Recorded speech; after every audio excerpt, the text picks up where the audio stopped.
I feel. I feel pleasure. I am abundant. I express my creativity. My emotions are balanced. I am passionate. I feel. I feel pleasure. I am abundant. I express my creativity.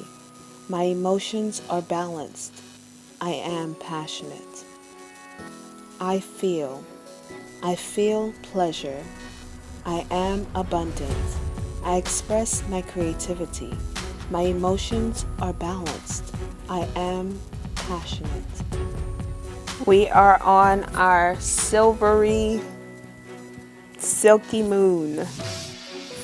The moon, as we look up each night and see it for its beauty and its glory, rules over Cancer. The moon remains in each zodiac sign for 2 to 3 days. The moon rules over the unconscious, the emotions, the instincts, habits, and moods of an individual. The moon gives you your soul. The sun gives you your personality. The moon gives you your soul. The moon is irrational and unexplainable. The moon symbolizes the gut reaction to things that happen to us. The moon allows us to feel where the sun appropriates such feelings. The moon tells us what we feel. The moon is a feminine energy. The moon represents our wives, daughters, mother figures, inner child, our nurturing selves, and our cravings. The moon with Cancer rules over the sacral chakra, the chakra of emotions, the chakra of creativity, the chakra of sexuality and sensuality. The moon, as we all know, has its light and its dark side, physically. No one knows what's on the dark side of the moon, and I'm pretty sure not that many would want to find out.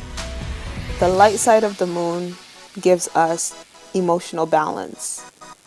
As the moon goes through its phases of waning, waxing, waning, I think it's waning, waning, waxing, half, and full, we experience different outputs.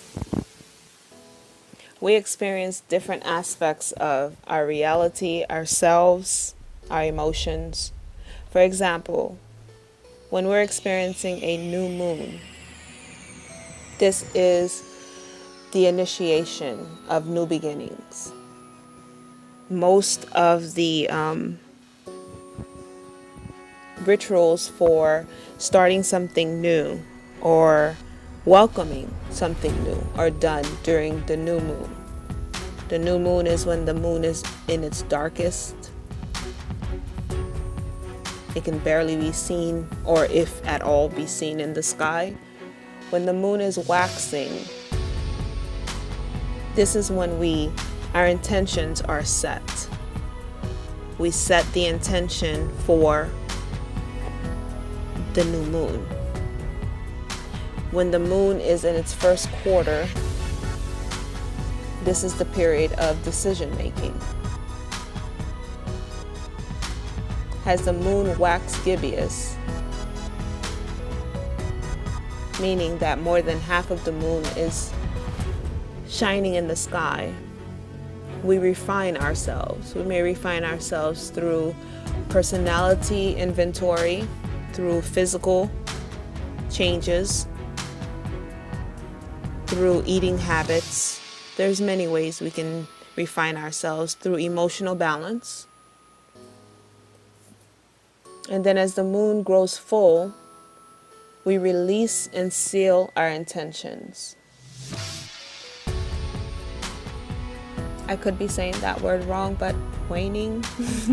When the moon is waning gibbous, we signify our gratitude. We give thanks. Things can be laying out some crystals.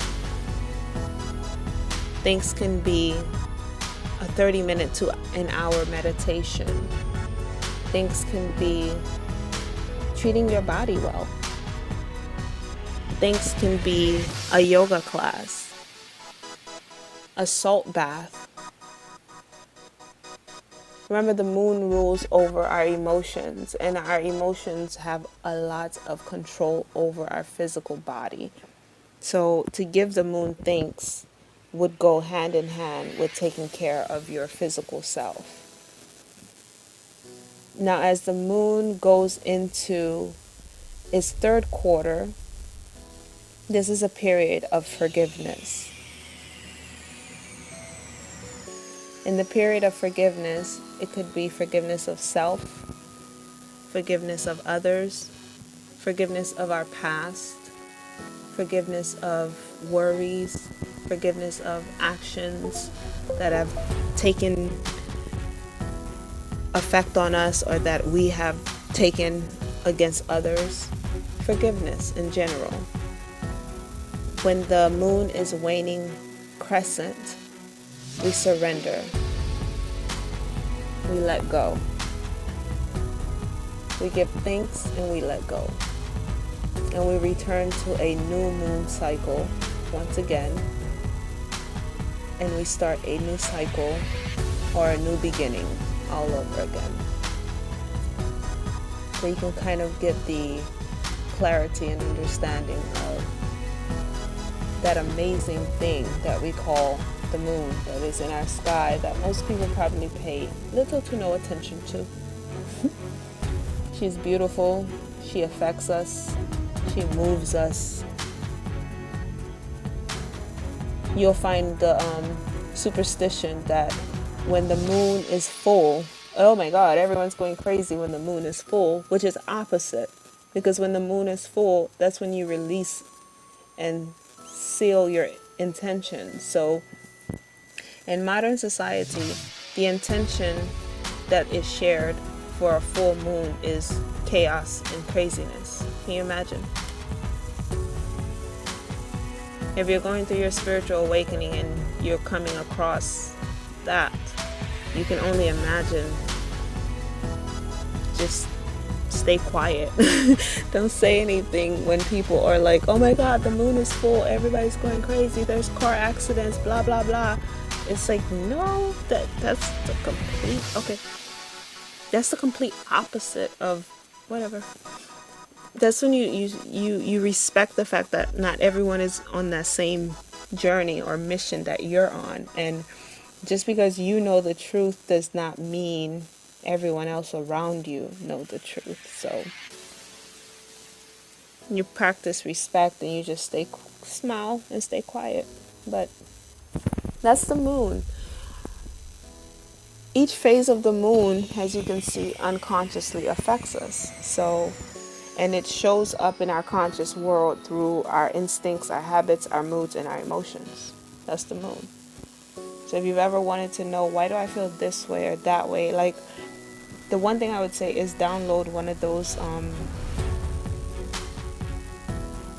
moon apps onto your computer or your phone, so you can always know what phase the moon is in, and you can have a clear understanding of why it is that you're going through whatever emotional output that you're going through, because you're unconsciously being affected by the movement of the moon in our sky.